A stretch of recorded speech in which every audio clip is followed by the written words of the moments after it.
Hey, everybody. Welcome back to the Paid Search Podcast YouTube channel. Joined here with my condescending, smug co-host, Chris.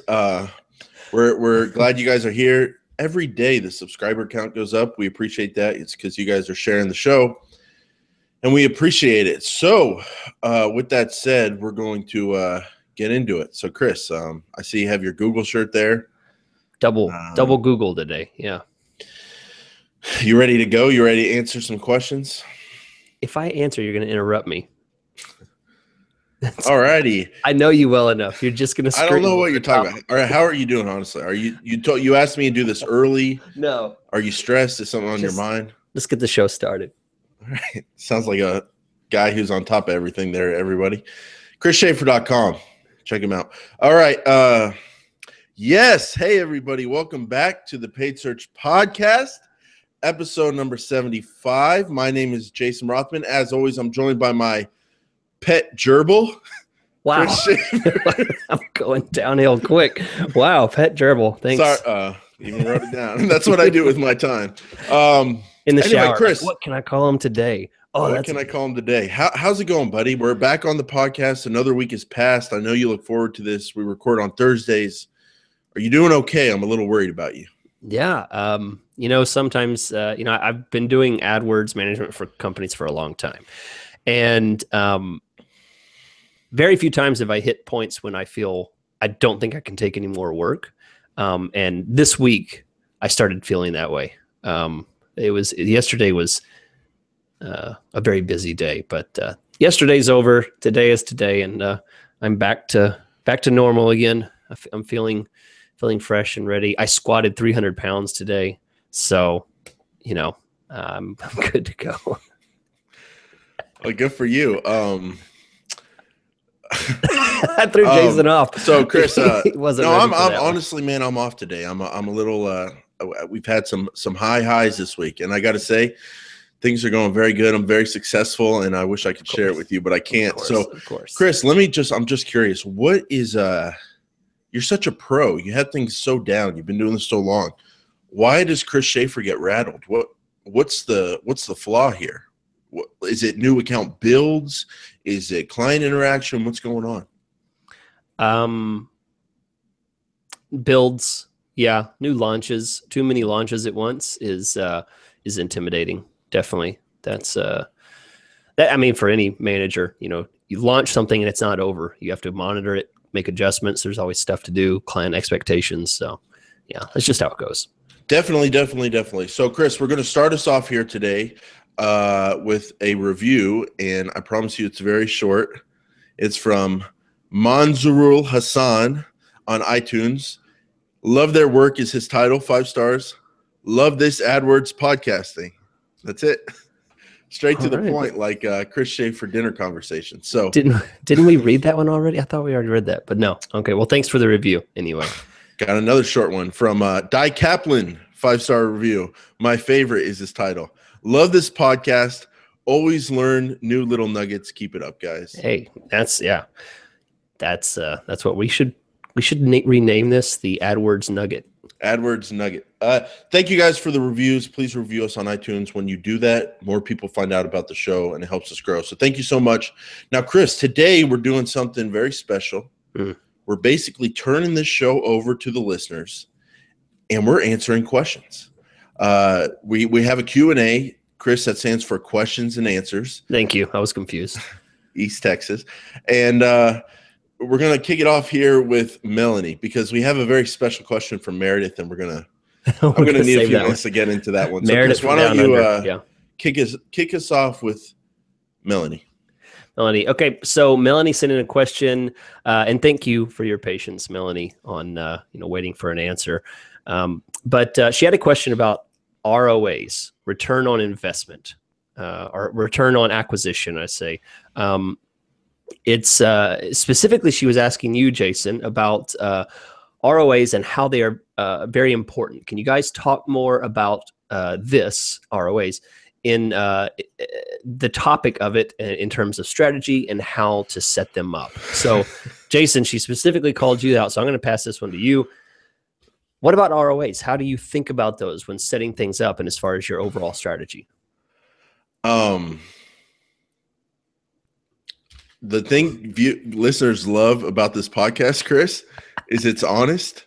Yeah. And I'm a very successful person and have a million things on my mind. I know a million things about AdWords, but there are maybe 3 million things inside of AdWords total.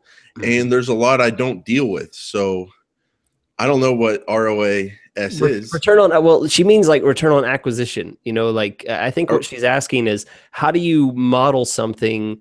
How do you model a campaign so that you know that you're getting a positive return? You're not in the red okay. So on your campaign. So she's probably specifically talking about products. She's probably selling a product that has a monetary value for everything she sells, and not necessarily just leads, is what I'm assuming.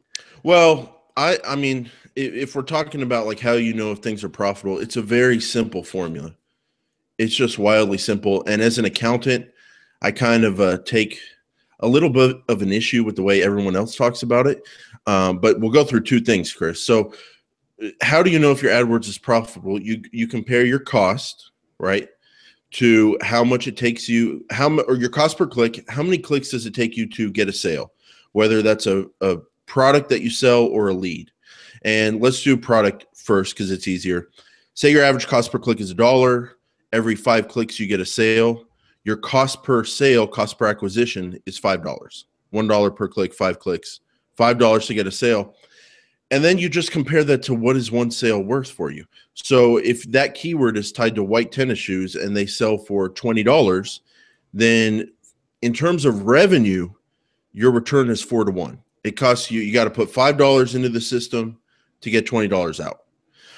And Chris, correct me if I'm wrong, but don't you get the sense that agencies and those kind of people, everyone in the AdWords world talks about the value of an acquisition in terms of revenue as opposed to actual profit of selling that product?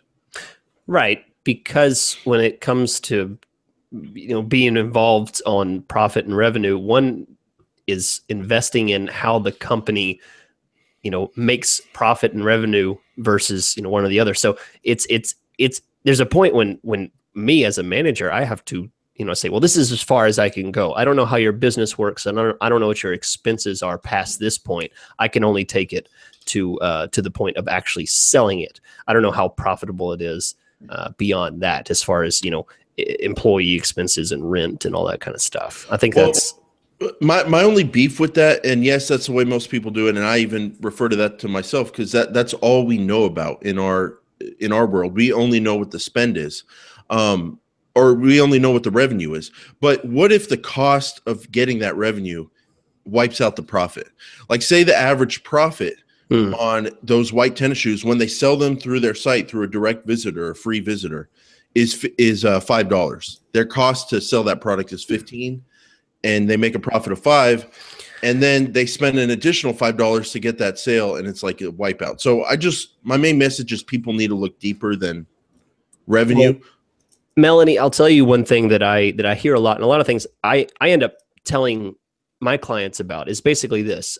There's a value in selling a product, but there's an indeterminate amount of value in having somebody purchase something on your site and becoming a customer, adding their email to your list, becoming part of your sales process for future sales, returning customers. So lifetime value. Yeah, lifetime value is a factor. So you can't necessarily look at that in black and white. That's one thing that you may not necessarily be selling, your tennis shoes for a large profit, but there is a value in establishing someone that can trust and buy shoes from your website. So there's a lot of ways to do it, and it's so diverse, Jason.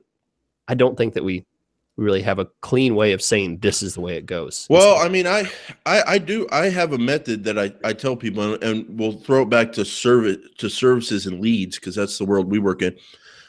What is your cost per lead in AdWords? How many clicks does it take you to get a lead? What's your cost per click? Say your cost per lead is $10. Say your cost per click is $1, takes you 10 clicks to get a lead, cost per lead $1.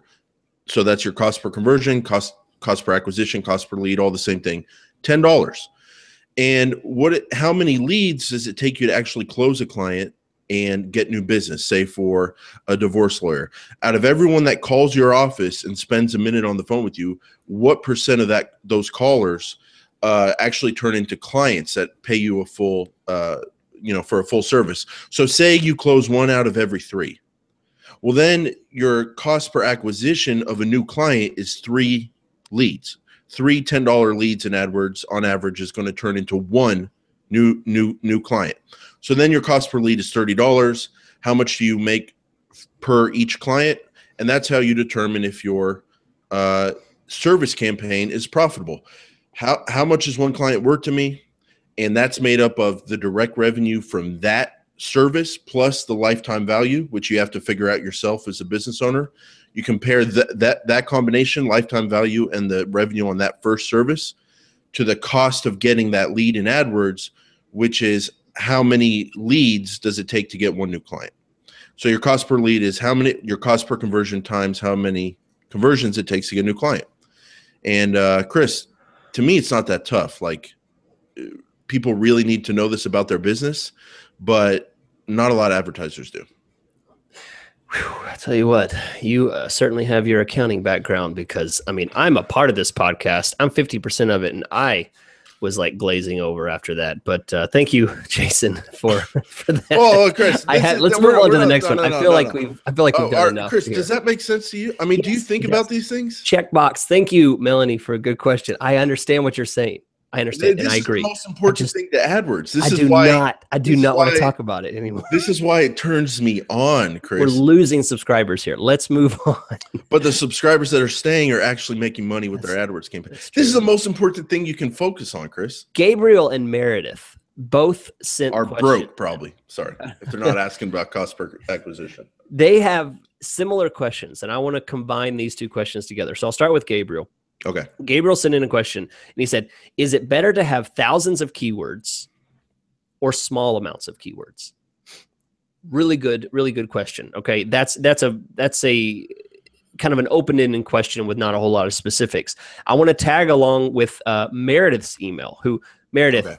I appreciate Jason and I got a lot of laughs out of your email. She mentioned cut off jeans, and she's obviously in the in crowd here. She knows all the inside jokes. So Meredith, we appreciate you sticking around for so long. But basically, Meredith works for an agency in Queensland, Australia.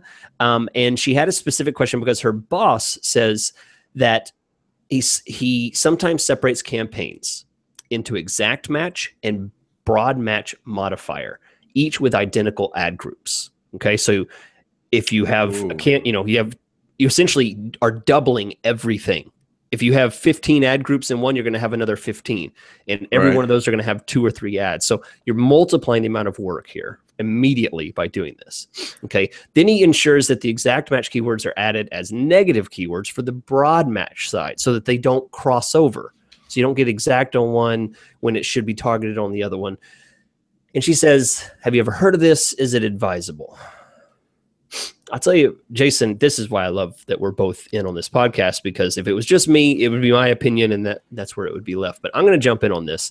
Go ahead. Jason and I haven't really talked about it, and I'm going to throw my my hat in the ring and say I do not like this method for 2 reasons. Number one, just a basic Google best practices. If I actually just took my qualification test, my fundamentals exam. 81%. What'd you pass with? 91. Okay. Break. I mean, come on, 91%. So I took the exam, and one of the questions is very basic. It says, how should you set up your campaigns? And assuming I got the correct answer, it was based on every campaign should have a service or product for each service or product that you have. So if you have 4 service and products, you should have different campaigns for each, because each of those would have different priorities and budgets and bids and different ROAs and stuff like that. Okay. So the idea for best practice is you set up one campaign for each service. Okay. So you're going against best practices by splitting these up, because you're having to do extra steps immediately by adding negative keywords. There's a lot of upkeep involved. So that leads me to my second point. The second reason I don't like this is because, Meredith, you're doing this day in and day out. You know that it probably adds a whole lot. You probably dread having to go and make changes to these campaigns on a day-to-day basis. And I would even put before the court on this that it's likely that you might even put less time into the campaign, because everybody only has a certain amount of time every day to manage these campaigns, whether it's your own campaign or you're managing it for someone else. Large, intense, complicated campaigns take a whole lot more time because you have to do everything twice. You don't just add new exact keywords. You have to go in and add the negative side as well on the other one. You have to, if you're going to change bids on one, you got to change bids on the other. Budgets need to be duplicated on each one. I mean, there's so much more to do. Landing pages need to be changed. Ads. Double the work. Yeah. So the idea is you're doubling the amount of work. So I don't like it for that reason, because it makes it more intensive for the manager. Your boss says, this is what I like to do, but I bet you your boss isn't the one that's going in there Monday, Wednesday, Friday, checking on it every day and making adjustments based on the results. So that's my thoughts. What do you think, Jason? Chris, I agree. Overall, for everyone listening and myself, I hate it. But for Meredith, I've told you this before, Chris, I love it for her personally, because with a boss like that, she's never going to be out of work. If a guy's asking her to do all that redundant work that adds pretty much no benefit, he'll come up with a list of something to do. So Meredith, you're never going to be out of a job. That's the good news. The bad news is your job's going to suck.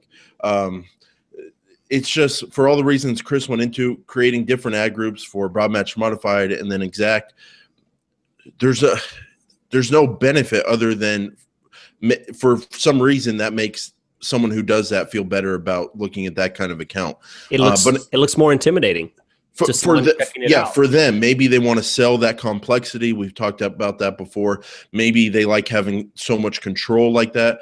But in terms of AdWords management, the ability to manage campaign, and AdWords performance, it's not good for either of those, because for management, Chris, you went into it, it makes things unmanageable because you're in month 3. How do you know which ad groups to add keywords to? You have to double all the work. You're doing double ad testing. It's pointless. And then for AdWords performance, AdWords is getting away from this, Chris. They're constantly loosening the definition of an exact match keyword. They're telling us, make your campaigns more simple because our machines are really good at reading simplicity and seeing patterns, and then they can make your performance better if they can understand the data. And all you're doing is jacking up the machines. Like, they have no clue what's going on. So in terms of performance and management, it's a negative. But of course, how you would bring that to your boss's attention, Chris, and if someone would be willing to change is a totally another topic. So I mean, I think Gabriel and Meredith, the question that we're answering here is that I think simpler is better. And that's the way I build my campaigns. I know Jason's been moving towards that more as well. I build my campaigns in ways that I like to manage them. I don't need 15,000 keywords if I can get by with 150. It makes it easier to manage. And in the end, like Google, like Jason said, it's you may not need 150 if you can get by with 35. Sure. Oh, absolutely. I mean, I'm doing some significant campaigns in one kind of a specific niche of an industry, and there's just not many ways you can search for this kind of service. So yeah, Chris, you mentioned it. I am getting more away from SCAG. We'll talk about that later. And I am seeing the value managing some big campaigns of setting up your campaigns with extreme simplicity, because it makes your management better and you can achieve better performance. So I don't think you need 1,000 keywords. I think, Chris, we should just throw this out there. The reason why a lot of people in this field think you do and think you need 1,000 long tail keywords is because SEO.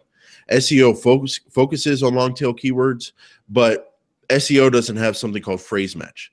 You can't rank for the keyword credit card phrase match and then show up on the long tail keyword that gets 10 searches a year. You have to show up on that specific one. But with AdWords, you can target phrase match and pretty much show up on any kind of long tail search you want to, just with one phrase match keyword. So the big thing to know is SEO and AdWords are completely different. Yeah. And yeah, that's an understatement. Keep it simple. Yeah, keep it simple with AdWords, and the word long tail should really never be used in an AdWords campaign. Yeah. I mean, there's long. If I use that phrase, I usually say longer tail, because it's implying, something beyond just a couple words. I say lower volume. Lower volume. I say, yeah, I like that. Targeting this word, but the reason we didn't build out your campaign with 1,000 keywords is because we don't know what those keywords are yet. Yeah. So let's have our phrase match, maybe our broad match modified, and we'll show up on the lower volume searches whenever people search for them, and we'll find out what they are. Yeah. All right, so I'll take this next one because I listened to the voicemail, and this is from Katie. She sent us a voicemail, and I had to listen to it a couple times because it's a bit confusing. So I'll take this one, and Jason, you can jump in. But basically, she's asking, and I think we've addressed this before, but it's a confusing topic, and I want to be clear about how this works. And she wants to know if she bids 1 cent above another competitor's bids, and she has a bid limiter rule on her campaign. Will she still be able to show above them, if they outbid her by 1 cent, above that, or 5 cents above that? She's wondering how that affects her ranking. And Jason, I'm sure you have some thoughts on this, but I can state it very simply. Never confuse your ranking, your position of your ads with your bids. Great point. Great point. This is something that, a lot of people misunderstand because there's an equation involved. You're only bidding on, actually it's less than 50% of the equation now. Honestly, we don't know how much of the equation is made up of the other two, but it used to be 50-50. Bid times quality score equals your ad rank, which determines your position ranking. Now it's actually quality score times your bid times your use of ad extensions. Yeah. The type of ad and the ad extensions that you have, that determines your ad rank. So it's not even 50%. Let's say maybe it's 40% now. The other is an additional 10 or 20%. So don't get caught up on how much you're bidding. Do I need to bid 1 cent more to be able to rank higher than this one competitor? The fact is, if you want to worry about ranking higher, worry about your quality score and how much you're bidding. Raise those and you'll always be higher. And the whole premise of the question, Chris, how would you know what 1 cent above your competitors is? The only information you have on that is you break into their office at night and hack their computer and commit felony. No, just kidding. The only information you have on that, Chris, is the columns that AdWords throws in there at the keyword level. What is it? Top of page bid for each keyword, first page bid, first position bid. But you and me know those aren't usually accurate. And they're definitely not accurate to a penny. So I always tell people, Chris, focus on yourself. Focus on getting a bid that's going to put you in the game at the top of the page, top 3-4 positions, and then really go to town with ads and keyword selection and negative keywords and all that, and try to get a 3-4% click-through rate. Yeah, definitely. I have a lot of people that I work with, and it's amazing how many times I hear, I don't want to be first. I always want to be first. I want to be third. I want to be second. I want to be 2.5 as my average position. I hear all these requests, and it's so funny that people get hung up on their positioning. It's not really about being in a certain spot. It's about determining which keywords show up. It's about our first positions. Question of the day: return on your spend. How profitable is your campaign? Yeah, exactly. And sometimes you want to show up in position one and get the most traffic possible because your campaign's insanely profitable. And then sometimes you're in a competitive market and you need to show up number 5 because people bid up keywords so much, and you need to have a super low cost per click. So it's focus on your profitability. And then, Chris, it's tough because people see AdWords and that's some of the only data they get. They see the Google search results, so they get so hung up on the positions and seeing themselves there. But to be a good AdWords manager, you've got to get beyond what you can just see for your own individual results. And that's a huge issue for a lot of people. Yeah, definitely. All right, Jason, you gonna take another one? Yes. I love to read them, Chris. I don't summarize good. I just read. So okay, go for it. We got a question from Sarah. Sarah, thank you so much for writing in. She said, I manage a campaign for oral surgeons who specialize in dental implants. Sarah, I do that as well. My current search terms report consists of a lot of inquiries about how much dental implants cost. I've seen that out there as well. I'm trying to decide whether this is quality traffic or whether I should add cost as a negative keyword. So Chris, I'll just briefly jump in there. As a default, you probably do this too. I add the word price, cost, fee, rate as negative keywords to my accounts. Really? Interesting. A lot of the times. And so it kind of depends, Sarah, one, on track your conversions. And maybe you don't need to have a cost per conversion tracking of a minute phone call, maybe you should really bump it up to like 5 or 6 minutes to really see if the keywords are bringing in long quality calls. And if someone searches dental implants cost and they stay on the phone for 6 minutes or something, because maybe your client is really good at intake and can convince the person that their cost is a good cost and then turn them into a patient, then it's worth showing up on. But you can figure that out by having really strict, really high kind of, in terms of duration, phone call cost, conversion tracking. You want long phone calls. And then the other thing is, how big is your budget? Could you spend all your budget on searches like dental implant dentist in Houston, dental implants near me, and those higher quality, deeper in the funnel searches? If you can spend your full budget on all that, then I'd say throw cost as a negative keyword. But if you have basically an unlimited budget and you're struggling to spend your full budget, continue to advertise on it, but maybe make your conversion threshold super strict and really figure out if those searches are leading to long calls. What do you think, Chris? Ladies and gentlemen, that was an excellent answer. That was way better than I was thinking. I love the idea of increasing your phone call minimum in order to determine, are these really worth the value, because you raise the threshold. I love that.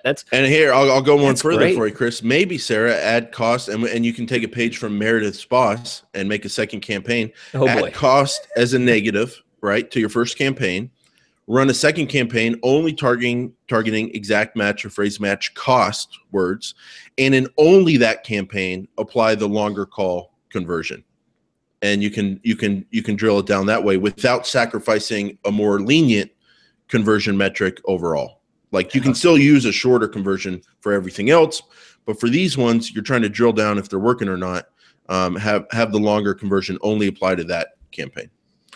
That's great. That's good stuff. I don't really have anything to answer there. I don't particularly block cost. I do block things like cheap or discount.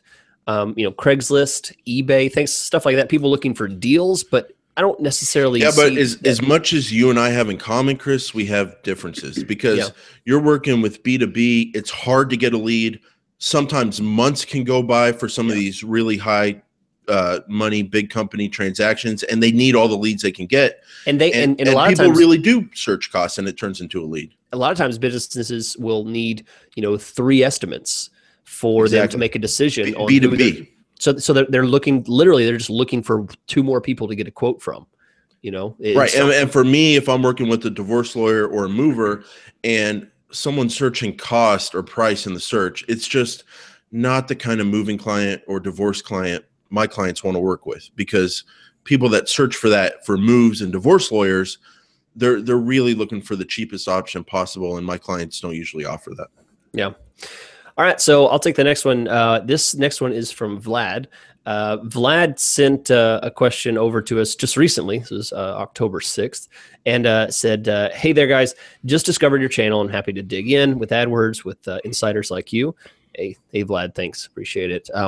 He said, I was looking for more information about CPA based on machine learning. And I'd like to know, in your opinion, if it's better to start a new campaign using these bid strategies or start with enhanced CPC and switch to a CPA after having some results with it. So, and he's probably talking about CPA bidding. Yeah. So layman, I mean, that was a whole lot of complicated language there. So any newbies that are listening in, that was probably like, whoa, what did you just say? So basically what Vlad is asking is he's no offense to the newbies. No, I'm just thinking the newbies, after a question like that, the newbies are they're going to Facebook, Chris. Just tell me what my reach is, okay? How much did I reach today? How do I look at my impression numbers? Please, guys, this is too hard. Okay. That's a Facebook crowd right there. Yeah. So Vlad, what's my reach? So Vlad is basically asking, what type of bidding strategy should he do, especially for new campaigns? Should he start with something that's based on a cost per acquisition? Right. That's a familiar term, right? We just talked about that. Or should he base it on manual with enhanced bidding that allows both computer and human manipulation on the bids, and then maybe change to cost per acquisition later? So Jason, I know you recently talked about I've been burned, bro. I've been burned. What? Because you said you were going to try it. So this is an excellent opportunity. Have you tried it? What'd you find with cost per All right. acquisition? So just a little background. I had been managing with another company. I was kind of like, this is years ago, I was kind of the day-to-day person on the campaign. And this was a massive campaign, Chris, both in terms of money and in terms of keywords. And they even did a bunch of display advertising. They did cost per acquisition bidding, target CPA bidding, and it worked really, really good. So seeing that experience has always kind of, it made me have an itch for it. Like, I want to try it out.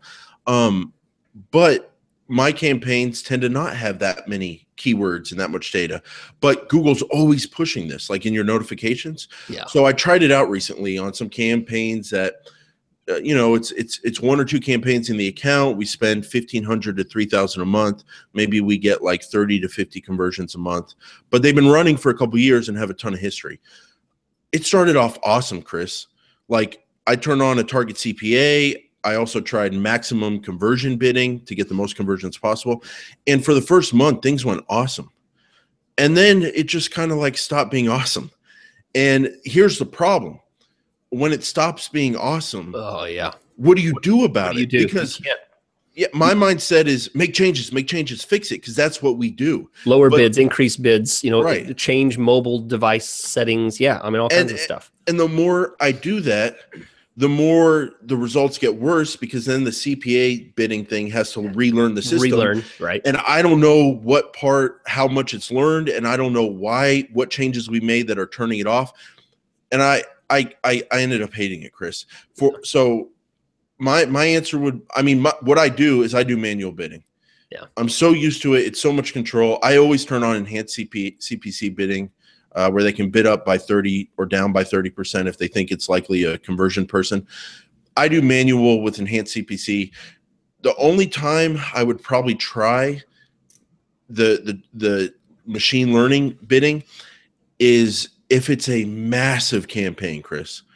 And I mean massive. And then it can gather data really quickly. Gather a ton of data, but I would never start off with that, Vlad. I would. Yeah, that was his specific question: is should he start off with CPA bidding or manual? And I think we're both drawing a conclusion, Vlad, that do not start off with CPA bidding, because we're talking about machine learning and at least refine things like your negative keywords, your targeting, little things like that you can do that are outside of bidding. And then once you feel like you've hit, what you can on your own, then the simplest stuff would be maybe do an experiment with 50% manual bidding, 50% CPA. See how that goes. Set up in a new experiment, which you can do. The other option would be to swap it over and see how it does fully on its own. But I would definitely say don't start off. I would preach patience if you're going to do it, and you go through 2 weeks in a row with a super bad cost per conversion. Let it do its thing and see if it can fix itself if it starts messing up. And the other thing, Chris, is I think you and I might just be maybe the wrong people to ask, because when we build out accounts, they're already 90% of the way there in terms of the way they're going to perform. We know what they're doing. We manage them for a couple months. They're at 99%. Our search terms are basically perfect. And so maybe machine learning bidding doesn't do that much for us because we get it so close to as perfect as possible.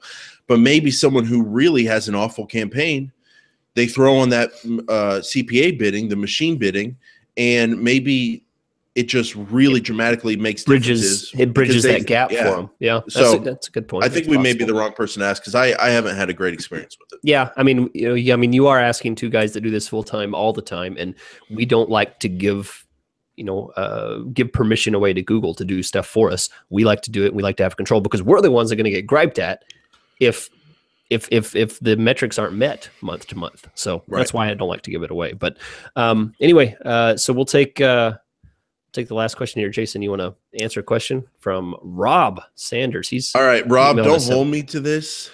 I'd let you sleep in my house, bro. Like and I say that, but I don't really know you. So if you show up and you're like, you're looking like you traveled 4,000 miles across country to go to a house in Florida and with a 6-pack of beer, and you think I'm 13, like, Rob, I don't know you, but I feel like I know you, because You're a lot. He's one of our literal. longest time listeners, Chris. And so, yeah, Rob, if you showed up, I consider letting you sleep in my house. So you're never going to be homeless fully. I'll consider it, but I reserve the right to turn you down if you're a creep, because, you know, meeting people in real life is a little bit different here. But all that said, this comes from a guy I've known for like two and a half years or something, and have yet to see him in person. So, Chris, I'll Rob, put you up that is a compliment. in a motel. Like, you're not going homeless either, buddy, but I'm going to take care of you. Great. One night in a motel. But Rob Sanders asked, when putting together a campaign with a potential limited budget, what is your thought process? Chris, I'm so tired. Like, I'm so stressed. I'm so tired. When I see a comma, when I read things, like a comma is a break. Like, commas make me feel good. Like, I just took a deep breath on that comma. I was like, breathe. Yeah. I could stop for a second. Okay. So when putting together a campaign with a potential limited budget, breathe. What is your thought process refining to achieve maximum results? So Rob asked, how do you do AdWords good? No, just kidding. So what Rob's asking is, obviously, like, when you're dealing with a limited budget, what are some things you can do to achieve the maximum results? I would say, I mean, what comes to my mind, Chris, is that's what we do. Like, everything we talk about on this podcast, that's what we do, because most times we have a limited budget. But a few things that come to mind, Rob, is just go small. Go small in everything that you do. So, like, your location, if it's a moving company in Chicago, and we were just dealing with this up there, Chris, and you only have $1,000 a month, and you can spend potentially like $10,000, $11,000 a day, only target like maybe a 5-mile radius or an 8-mile radius or 10-mile radius around your area of your city. See what you get. Go small with your location. Go small with your schedule. Don't advertise after hours if your main conversion is phone calls. Try to spend all your budget during the time when you can take phone calls. And then with your keywords, don't get too crazy with keywords. Like, so if you're doing dental implants, we talked about earlier, or moving companies or divorce lawyer clients, don't have keywords in there like divorce lawyer cost or divorce lawyer payment plan, which is a search I saw the other day. Have things like only divorce lawyer near me, divorce lawyer Houston. Plus geo, I mean, go really deep and really small and make the most of that budget. In my mind, I think you're exactly right, Jason. I mean, if I'm going to have to cut corners in order to make this work, I'm going to cut corners where I know things are going to work better. And one thing I don't do, if I don't have budget, if you interpret that, what you're basically saying is I don't have the money to be very competitive on high cost keywords. So what that means for me is I may not have a whole lot of I may not have any exact terms at all. I might have some modified. That is brazen, Chris, yeah, I might see have where you're going. A couple phrase match, but I might have a whole lot of modified broad, because I need to make sure that the quality of traffic is good, but I need my net to be big enough that I can still catch stuff, you know, because because if there's certain types of searches that I want to catch, but I can't afford to pay $6 or $7 for a click, I need to catch the alternate ones that are kind of reworded a little different or kind of strange, you know, but they're still quality clicks. And that's what I might go after. That, as far as keywords, right. That's usually a strategy I go with.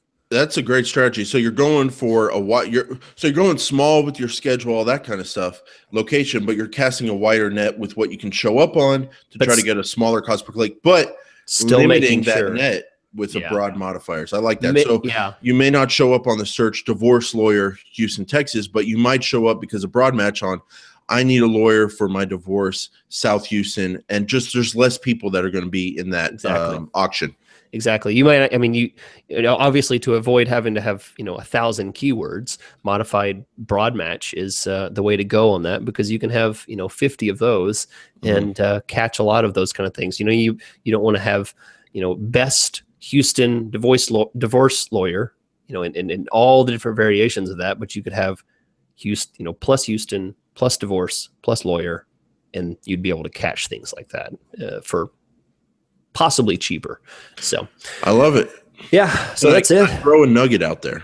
Okay. Nugget. That's what we're about. I believe we started this podcast about nuggets. So I learn something every week about Google AdWords, Chris, and I try to learn something every day. And I want to share something I learned.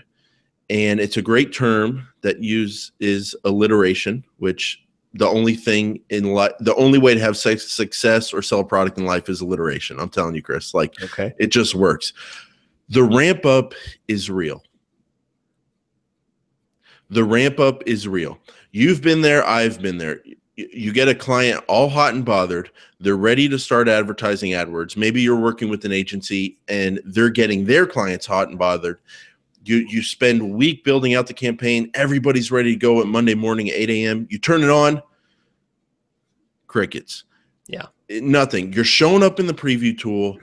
Everything's approved. You're bidding super high bids, and you should be getting a ton of traffic, but it's trickling in. And you call in Google, they can't give you an answer that makes sense.